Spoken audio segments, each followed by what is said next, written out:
जय हिंद साथियों, मैं प्रदीप श्रीवास्तव आपका कानपुर जीएस अड्डा में स्वागत करता हूं। साथियों, मैं डेली करंट अफेयर लेकर प्रस्तुत हुआ हूं। आप सभी साथी अगर मेरी डेली करंट अफेयर्स को सुन रहे हो तो सिर्फ आप मेरी डेली करंट अफेयर को सुन लीजिए। आपको सुनने मात्र से ही आपकी जो करंट अफेयर है आपको दिली दिमाग में बैठ जाएगी। आपका करंट अफेयर से कोई भी ऐसा क्वेश्चन नहीं होगा जो इससे बाहर जाए, जिसको आप और अगर आप मेरे चैनल पर नए हो तो चैनल को सबसे पहले आप सब्सक्राइब कर लीजिए, मेरे परिवार का हिस्सा बनिए। उसके बाद हमारी करंट अफेयर पसंद आए तो इसको लाइक कर दीजिए। हम शुरुआत करते हैं पहले अपने करंट अफेयर की बढ़ने से पहले जो मोटिवेशनल कोट है उसकी ओर, जो हमारे अंदर ऊर्जा जगाएगा। सबसे पहले बस मोटिवेशनल कोट पढ़ता हूं। बस आप लगातार अपने बस आप लगातार अपने मंजिल की ओर चलते रहिए। बस आप लगातार अपने मंजिल की ओर चलते रहिए, रास्ते आपको मिल ही जाएंगे। आप चलते रहिए, आप अपना कर्म करते रहिए, आपको मंजिल अपने आप मिलेगी। जैसे हम लोग कर रहे हैं, चल रहे हैं, आप चिंता ना करिए, आपको मंजिल अवश्य मिलेगी। यही इसका सार है। पढ़ते हैं आज की सुर्खियों की ओर। एमएस स्वामीनाथन पर्यावरण संरक्षण पुरस्कार से अनंत दर्शन शंकर को सम्मानित किया गया है। किसको सम्मानित किया गया है? अनंत दर्शन शंकर जी को सम्मानित किया गया है। राष्ट्रपति द्रौपदी मुर्मू जी को कौन सा पुरस्कार? तिमोर लिस्ते का grand of the collar award से सम्मानित किया गया है। नेक्स्ट है छत्तीसगढ़ का गुरु घासीदास टाइगर रिजर्व देश का तीसरा सबसे बड़ा टाइगर रिजर्व बन गया है। नेक्स्ट है हर घर तिरंगा अभियान, जो कि 9 अगस्त से लेकर 15 अगस्त तक चला। हर घर में तिरंगे और तिरंगे के लिए यह अभियान चलाया गया। असम में मानव हाथी संघर्ष को कम करने के लिए एक ऐप लॉन्च किया गया है जिसका नाम है हाथी ऐप। क्या नाम है? हाथी ऐप। नेक्स्ट बढ़ते हैं। केंद्रीय मंत्रिमंडल ने प्रधानमंत्री आवास योजना अर्बन 2.0 के लिए 10 लाख करोड़ के निवेश की क्या कर दी है? मंजूरी दे दी है। क्या किया है? मंजूरी दे दिया है। एक रिकैप में मैं लाया हूं। 9 अगस्त को विश्व आदिवासी दिवस मनाया गया था। कब मनाया गया था? विश्व आदिवासी दिवस मनाया गया था। मैं ये जो कुछ आदिवासी फैक्ट लेके आया हूं जो कि मोस्ट इंपॉर्टेंट है। हर एक आप कोई भी पेपर उठा के देखेंगे, इनसे एक क्वेश्चन जरूर पूछ लिया जाता है। जैसे कि कोल विद्रोह कब? ये आदिवासी विद्रोह है। समझिए कि आदिवासी उस समय भी अपना कहीं ना कहीं उन्होंने विद्रोह किया था, जिनसे ये अभी भी एक बड़े बड़े हम लोग याद कर लेते हैं, बड़े बड़े विद्रोह याद कर लेते हैं। 1857 का कब हुआ, पूना पैक्ट कब हुआ, ये कब हुआ। लेकिन इसके साथ ही अब कुछ सभी एग्जाम इसके अंदर से क्वेश्चन पूछने लगे हैं। बहुत इंपॉर्टेंट है, एक बार आप पढ़िए और इसका आप स्क्रीनशॉट ले सकते हैं, इसको याद कर लीजिएगा। सबसे पहले कोल विद्रोह हमारा कब हुआ? 1831 से लेके 1832। जब हमारा 1857 का हुआ राष्ट्रीय विद्रोह हुआ, लेकिन उससे भी पहले की ये बात है, 1831 से 1832 के बीच। मुंडा विद्रोह 1899 से 1900 के बीच। संथाली विद्रोह आप जानते हैं केरल का है, ये 1855 से लेकर 1857 के। भीलों का विद्रोह 1818 से 1831, ये 13 साल लगभग चला। जयंतिया और गारो, जो कि अब इस समय कहां पर? मेघालय में दो पहाड़ी पड़ती हैं। तो 1860 से लेकर 1870 तक यहाँ पर ये विद्रोह चला था जिसका नाम था जयंतिया और गारो। ये दो जनजातियां उन्हीं ने चलाया था। मप्पिला विद्रोह जो 1836 से 1854, मतलब लगभग 18 साल ये विद्रोह चला था। गोंड विद्रोह 1857 से 1858, ये राष्ट्रीय विद्रोह उसी समय ये चला हुआ था। खोंड विद्रोह 1836 से लेकर 1837 से लेकर 1856 तक। चुआर विद्रोह 1778, सबसे प्रथम जो है वो चुआर विद्रोह। कौन सा है? चुआर विद्रोह आता है। कौन सा विद्रोह आता है? चुआर विद्रोह आता है। इसको चुआर विद्रोह सबसे पहले है, तो इसको इंपॉर्टेंट बन जाता है। चुआर विद्रोह कब हुआ था? 1778 में। इसी के साथ नेक्स्ट बढ़ते हैं। पहला जो भारतीय आयुर्वेद और एकीकृत संस्थान के अध्यक्ष हैं अनंत दर्शन शर्मा, इनका नाम आप कैसे याद करेंगे? इनका एमएस स्वामीनाथन पुरस्कार दे दिया गया है और पर्यावरण का पुरस्कार होता है, इनको क्यों दिया गया है? अब आप समझिए। अनंत दर्शन शंकर जी का दर्शन कैसे करते हैं? अनंत रूप से। शंकर जी का दर्शन हम लोग कैसे करते हैं? अनंत रूप से। आप इसको रिलेट कर सकते हैं, आप अलग तरीके से भी याद कर सकते हैं, जैसा आपकी इच्छा करे। तो शंकर जी का हम लोग जो दर्शन करते हैं वो अनंत रूप से करते हैं। इनको पर्यावरण संरक्षण 2024 के लिए एमएस स्वामीनाथन पुरस्कार से सम्मानित किया गया है। इसकी व्याख्या देख लेते हैं। डॉक्टर शंकर जो स्थानीय स्वास्थ्य परंपराओं के पुनरुद्धार और फाउंडेशन के प्रबंध ट्रस्टी हैं और ट्रांस डिसिप्लिनरी स्वास्थ्य विज्ञान और प्रौद्योगिकी विश्वविद्यालय के कुलपति भी हैं। तो ये इसलिए इनको ये पुरस्कार दिया गया है। इसके साथ ही नेक्स्ट व्याख्या है। और सबसे पहले कि अनंत दर्शन शर्मा को जो अनंत दर्शन शंकर जी को ये दिया गया है, ये भारतीय आयुर्वेद और एकीकृत चिकित्सा संस्थान के भी अध्यक्ष हैं। आपको ये भी याद रखना है, ये बहुत जरूरी है, आपको ये भी याद रखना है।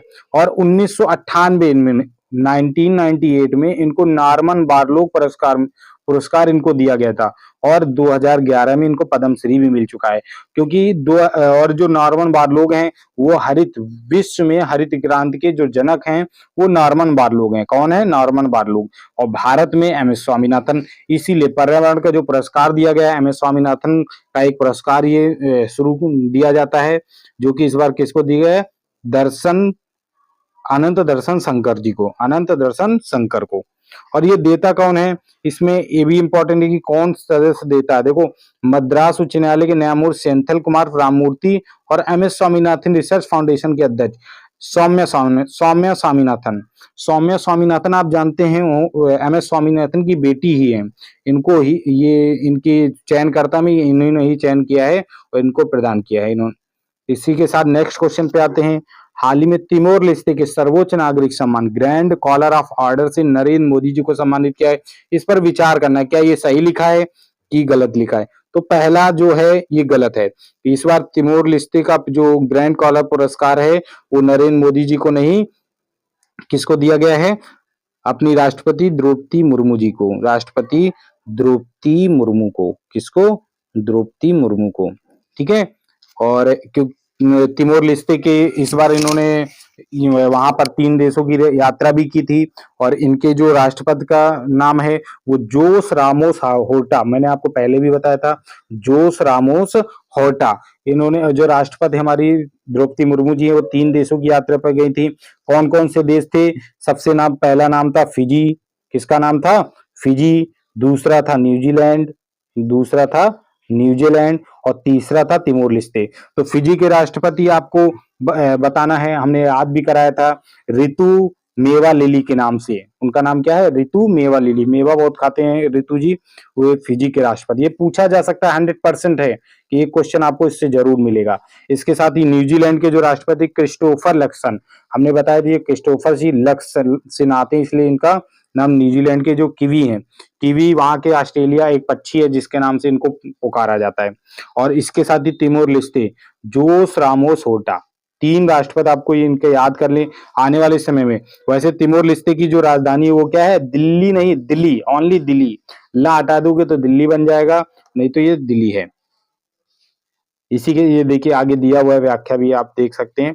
तिमोर लेस्ते जोस रामोस होर्टा ये 10 अगस्त को गए थे दिल्ली में, इनको पुरस्कार दिया गया। आगे आप चाहें तो इसको व्याख्या भी पढ़ सकते हैं। इनकी जो मुद्रा है वो भी अमेरिकी डॉलर है। ये दक्षिण पूर्व एशियाई देश है। कौन सा देश है? दक्षिण पूर्व एशियाई देश है। और यहाँ की जो मुद्रा है ये भी डॉलर है। राजधानी दिल्ली है। प्रधानमंत्री के राला जनाना है। ये जनाना मतलब इनके प्रधानमंत्री का नाम है। और जोस रामोस होर्टा के बारे में भी जान लीजिए, क्यों फेमस है। 1996 में इनको शांति नोबेल पुरस्कार मिला था। क्या मिला था? शांति नोबेल पुरस्कार। इसी के साथ नेक्स्ट बढ़ते हैं। हाल ही में चर्चा में रहे देश के तीसरे सबसे बड़े टाइगर रिजर्व गुरु घासीदास तामोर पिंगला का संबंध किससे है? यहाँ पे उत्तर प्रदेश लिखा था इसलिए कथन गलत है। तो इसका संबंध किससे है? छत्तीसगढ़ से। किससे? छत्तीसगढ़ को CHH हम लोग लिख सकते हैं, CHH के नाम से, छत्तीसगढ़। और गुरु घासीदास नेशनल पार्क 2021 में इसको नेशनल पार्क बनाया गया था। तब से ये पेंडिंग है कुछ मामलों, क्योंकि यहाँ पर खदानें बहुत हैं। खदानों को लेकर यहाँ पर विरोध चल रहा था, जिसके कारण इसको नेशनल पार्क नहीं बनाया गया। अगर नेशनल पार्क जहाँ पर जिसको घोषित कर दिया जाता है वहां पर ना ही कटाई हो सकती, ना ही कोई खुदाई हो सकती, खदानें वहां पर नहीं चलाई जा सकती हैं। इसमें पूछा था कौन सा कथन सही है, तो ये पहला गलत है, दूसरा सिर्फ सही है इसमें। और छत्तीसगढ़ के बारे में बात कर लेते हैं। छत्तीसगढ़ में इस समय जो छत्तीसगढ़ के हमारे सीएम कौन है? विष्णुदेव साई हैं। कौन है? विष्णुदेव साई। और यहाँ पर जो ये जो गुरु घासीदास टाइगर रिजर्व है, ये तीसरा सबसे बड़ा टाइगर रिजर्व है। कौन सा? तीसरा सबसे बड़ा टाइगर रिजर्व है। और तीसरा है, तो पहले छत्तीसगढ़ के बारे में बात कर लेते हैं। छत्तीसगढ़ में जो लोकसभा की सीटें हैं वो कितनी हैं? लोकसभा की सीटें छत्तीसगढ़ में जो लोकसभा की छत्तीसगढ़ में जो लोकसभा की सीटें हैं वो कितनी हैं? वो 11 हैं और 11, और जो राज्यसभा की सीटें हैं वो कितनी? 5।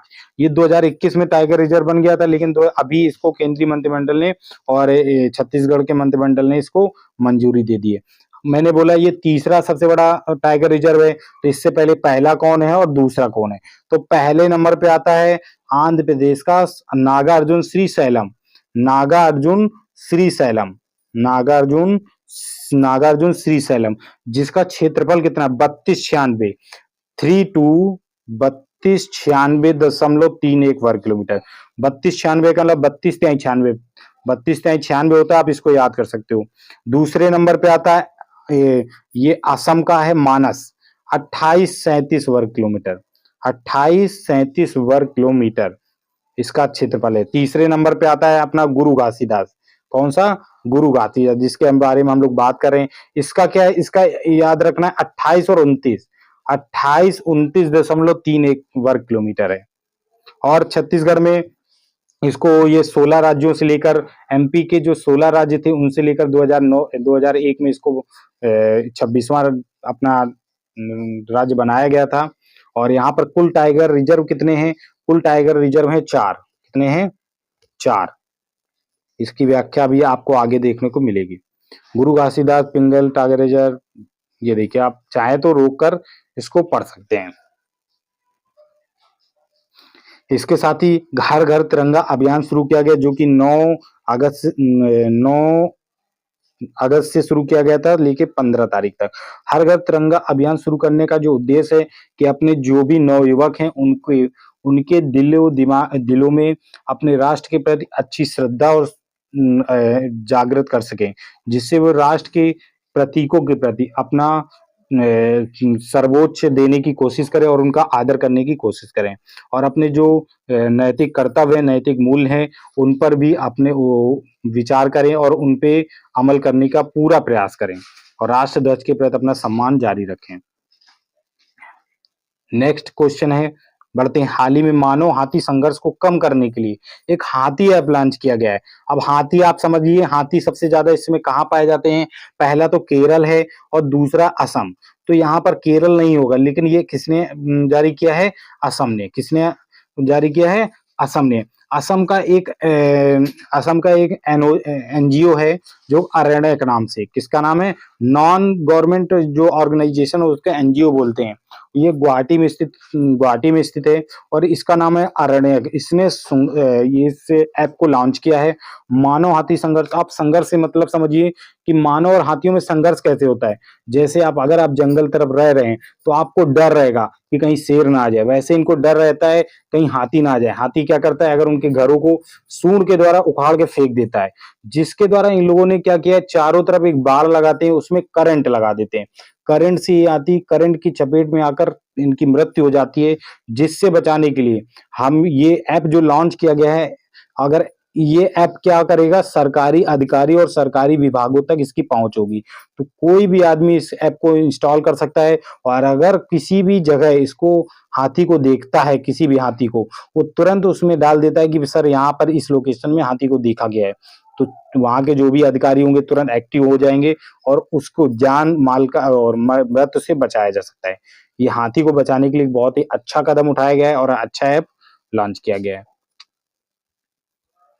इसी के साथ ही केंद्रीय मंत्रिमंडल ने 10 लाख करोड़ के निवेश के साथ मंजूरी दे दी है। किसको दे दी है?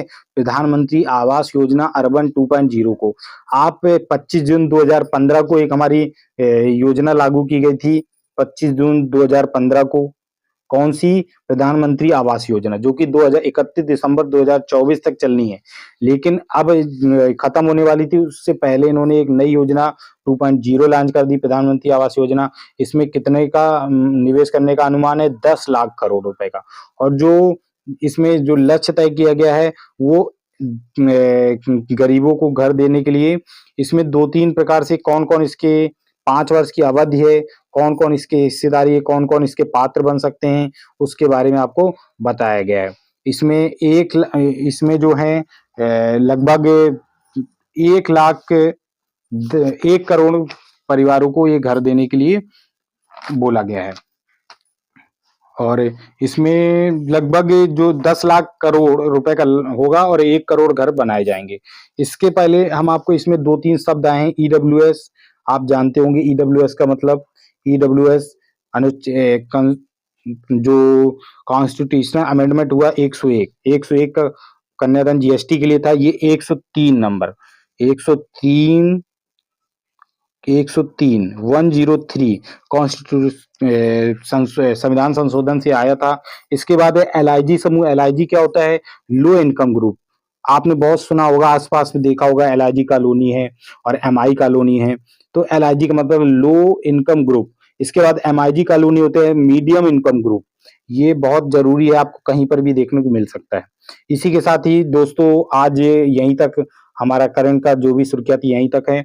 फिर मिलते हैं। अगर आपको वीडियो पसंद आए और अगर आप सपोर्ट करेंगे तो हम और भी इसमें स्टैटिक जीके जोड़ते रहेंगे। तो वीडियो पसंद आए तो लाइक कर दीजिए और चैनल को सब्सक्राइब कर लीजिए। जय हिंद साथियों, फिर मिलते हैं।